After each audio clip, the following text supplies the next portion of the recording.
Kwa sababu ya malengo na ndoto ambazo wanadamu wanazo katika maisha yao, zipo nyakati ambazo baadhi ya wanadamu hujikuta wakifanya matendo ambayo hayampendezi Mwenyezi Mungu, au wakati mwingine baadhi ya wanadamu hujikuta wakipita katika njia ambazo zinaweza kuwa hatari katika maisha yao.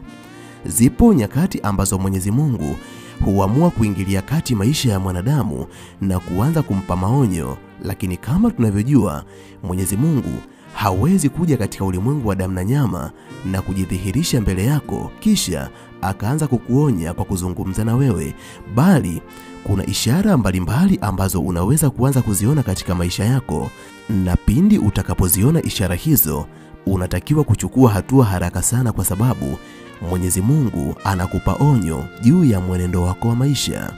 Katika video hii nitakwenda kukuambia ishara mbalimbali ambazo ukiziona kwenye maisha yako, ujue Mwenyezi Mungu anakuonya kuhusu mwenendo uliokuwa nao katika maisha yako. Kama nawe ni moja kati ya watu wanaotamani kujifunza kuhusiana na jambo hili, basi video hii imetengenezwa mahususi kwa ajili yako.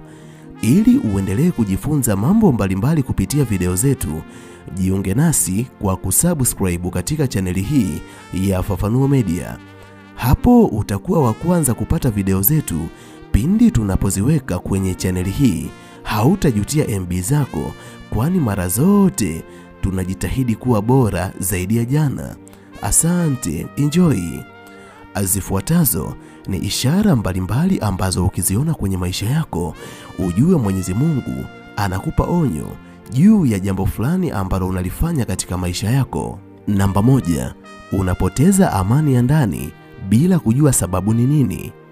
Zipo nyakati katika maisha yako ambazo unaweza ukawa unatamani kufanya kitu fulani, lakini pindi unapotaka kuanza kufanya kitu hicho, unahisi ndani yako hakuna utulivu, unakosa utulivu wa nafsi, amani ya moyo wako inapotea, moyo wako unakuwa mweusi, unapata hali ya kusita kufanya kitu hicho, unahisi ni kama kuna jambo halipo sawa kila unapofikiria kufanya kitu kama hicho. Mara nyingi hali hiyo itaendelea kujirudia zaidi na zaidi kila unapofikiria kulifanya jambo hilo, na mara nyingi utakapolazimisha kufanya jambo hilo, ni lazima matokeo yake yanakuja kuwa mabaya katika maisha yako. Utakapoona ishara kama hiyo katika maisha yako, ujue ni Mwenyezi Mungu anajaribu kukuonya kuhusiana na kitu ambacho unataka kukifanya. Namba 2, unaanza kupata ndoto ambazo zinahusiana na kitu ambacho unataka kukifanya. Miongoni mwa mambo ambayo unatakiwa kuyajua na kuyaweka akilini, Mwenyezi Mungu anapotaka kukuonya, anaweza kukuonya kupitia njia mbalimbali. Njia mojawapo ambayo Mwenyezi Mungu anaweza kukuonya na kukupa maelekezo kitu gani cha kufanya ni kupitia ndoto. Ukisoma maandiko matakatifu katika kitabu cha Biblia, Mathayo 2:13, utagundua kuwa kupitia ndoto Mwenyezi Mungu alimpa maelekezo Yosefu, ambaye ni baba yake na Yesu, aende Misri kwa ajili ya usalama wa mtoto Yesu, kwani ulikuwa wakati ambao maadui walikuwa wanamtafuta Yesu kwa ajili ya kuyakatisha maisha yake. Na Yosefu alipofuata maelekezo ambayo alipewa kupitia ndoto, mtoto akawa salama. Ndivyo ilivyo. Zipo nyakati ambazo unaweza ukawa unapanga kufanya kitu fulani kwenye maisha yako, lakini kila unapopanga kufanya kitu hicho, unapolala unapata ndoto ni kama kuna namna fulani unakatazwa kufanya kitu hicho, na wakati mwingine unaweza ukaoneshwa hadi madhara ambayo yatatokea endapo utafanya kitu hicho.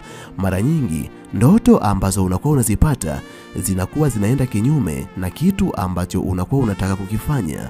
Mara nyingi utakapoanza kuota ndoto ambazo zinajirudia kuhusiana na kitu hicho, usichukulie katika hali ya kawaida. Wakati mwingine huwa ni Mwenyezi Mungu anakuonya kuhusiana na kitu ambacho unataka kukifanya.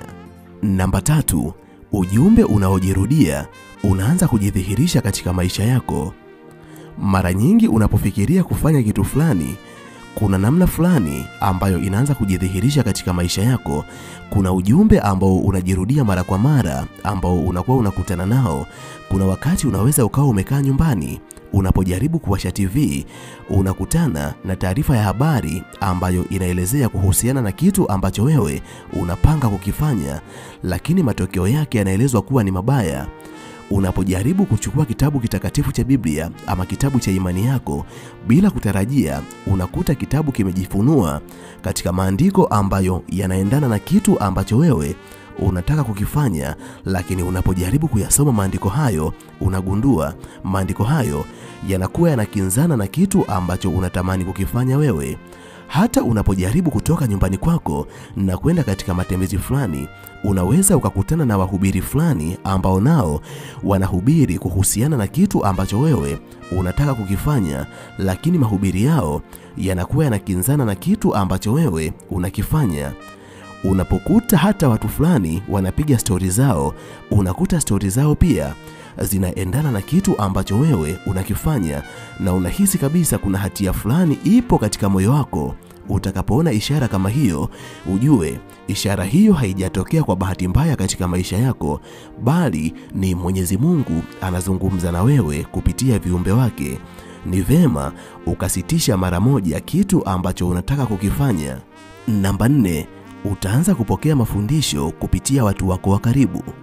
Zipo nyakati ambazo wakati unapotaka kufanya kitu fulani, unashangaa kila ndugu, rafiki na jamaa ambaye unakuwa naye karibu yake, pamoja na kuwa hajui ni kitu gani ambacho wewe unapanga kukifanya, lakini aina ya mazungumzo ambayo anakuwa anayaanzisha yanaendana sana na kitu ambacho wewe unapanga kukifanya kwa wakati huo, na mara nyingi aina hayo ya mazungumzo yanakuwa yanakinzana moja kwa moja na kitu ambacho unapanga kukifanya. Na jambo hili haliishii kujidhihirisha kwa rafiki yako mmoja, bali linakuwa linajirudia kwa kila mtu wako wa karibu. Ukiona ishara kama hiyo, ujue ni Mwenyezi Mungu ameamua kuwatumia watu wako wa karibu. Ni vema ukarudia kuyatazama mapito yako, kwa sababu huenda Mwenyezi Mungu anajaribu kukupa onyo kuhusiana na kitu ambacho unapanga kukifanya. Namba 5, vizuizi vya mara kwa mara ambavyo hauelewi chanzo chake ni nini kila unapokaribia kufanikisha kufanya jambo fulani ambalo ulipanga kulifanya. Zipo baadhi ya nyakati ambazo kila ukijitahidi kufanya jambo fulani, kinatokea kizuizi fulani ambacho kinakuzuia kuifikia hatima ambayo unatamani kuiona katika maisha yako. Na mara nyingi vizuizi hivyo vinakuja katika namna ambayo hata ukijaribu kujiuliza inakuwaje kwaje vinatokea, unashindwa kupata majibu. Kila unapojaribu kurudia kufanya kwa ufasaha, bado kuna vizuizi fulani vinazidi kutokea kwenye maisha yako. Yanapojitokeza mambo kama hayo kwenye maisha yako, wakati mwingine huwa si kwa bahati mbaya. Inawezekana kuwa Mungu anajaribu kukukinga dhidi ya madhara ambayo yatajitokeza pindi utakapofanikisha kufanya kitu kama hicho. Ni vema ukarudi nyuma, tathmini, je, kitu ambacho nakifanya Mwenyezi Mungu amekibariki? Isikilize sauti yako ya rohoni, kwani moyo wako unajua ukweli wa kila kitu ambacho kinaendelea. Namba 6, dhamiri yako itakukemea waziwazi. Mara nyingi unapofanya kitu ambacho si sahihi, Mwenyezi Mungu huitumia dhamiri yako kukuhukumu wewe mwenyewe.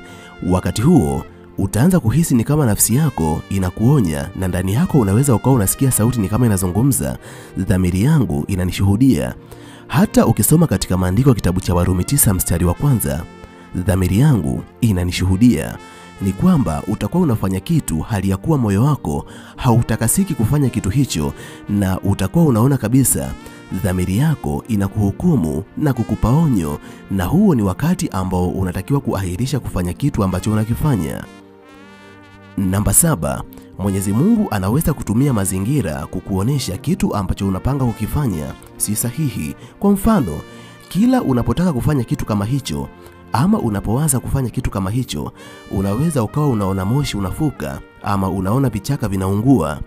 Hiyo ni ishara ya wazi kuwa Mwenyezi Mungu anakupa onyo. Ukisoma maandiko kwenye kitabu kitakatifu cha Biblia, Kutoka 3 mstari wa 2 mpaka wa 4, Musa alioneshwa kichaka kinachokuwa na moto usiokoma. Hivyo unapokuwa unawaza kufanya kitu fulani, Mwenyezi Mungu anaweza akatumia mazingira yaliyokuzunguka katika namna ambayo anaona yeye inafaa kukuelewesha, na utaweza kuona kuna uhusiano mkubwa kati ya mazingira ambayo yamejidhihirisha mbele yako na kitu ambacho unataka kukifanya.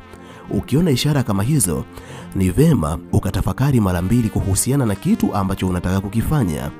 Mimi kwa leo naomba niishie hapa. Ninahitimisha nikiamini kuna jambo kubwa ambalo umejifunza kupitia video hii. Asante, bye. Tukutane katika video ijayo.